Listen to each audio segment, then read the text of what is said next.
સંકલ્પથી સિદ્ધિ સુધી મોદી સરકારના સેવા સુશાસન અને ગરીબ કલ્યાણ 11 વર્ષ પૂર્ણ થતાં તે અંતર્ગત ભારતીય જનતા પાર્ટી દાહોદ શહેર દ્વારા તારીખ 13 જુલાઈના રોજ દાહોદના ઠક્કર બાપા સ્કૂલમાં વોર્ડ નંબર 2ના નગરજનોને આધાર કાર્ડ સુધારણા, Vayvandana, Ayushman card, ration card કે કેવાયસી તેમજ મેડિકલ ચેકઅપ કેમ્પનું આયોજન કરવામાં આવ્યું, જેમાં વોર્ડ નંબર 2ના સૌ કાર્યકર્તાઓ અને કાઉન્સિલરો હાજર રહ્યા.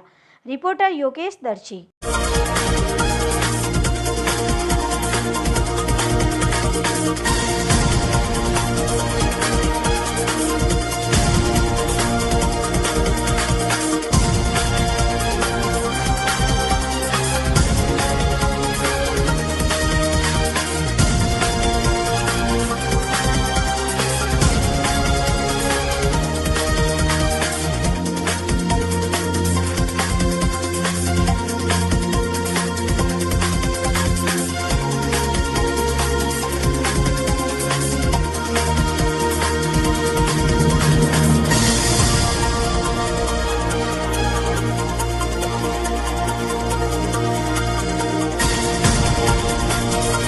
आज रोज ठक्कर बापा स्कूल वॉर्ड नंबर 2 हमारा साथी काउंसिलर फातिमाबेन, रंजनभाई, राजेशभाई सेताई ठक्कर बापा स्कूल में संकल्प सिद्धि सुधीनो जे मोदी साहब 11 वर्षना सुशासनना कार्यक्रम अनुसंधान में आज मेडिकल केम्प 0 થી 5 वर्ष सुधीना आधार कार्ड, वयवंदना जेवी अनेक એવી પ્રવૃત્તિઓનું સીધું જનતા સુધી જેનો લાભ પહોંચે અને જનતા જે ઓફિસમાં જઈને ધક્કા નાખે એના માટે મોદી સરકારે જે આયોજન કર્યું છે એના ભાગરૂપે આજ રોજ ઠક્કર બાપા સ્કૂલમાં હતું. એનામાં અત્યાર સુધી અમે જ્યારે આ તમને બાઇટ આપી રહ્યા છે ત્યાર સુધીમાં લગભગ 60 થી 70 જણા લાભ લઈ ચૂક્યા છે અને 3 વાગ્યા સુધી આ કેમ્પ ચાલવાનો છે.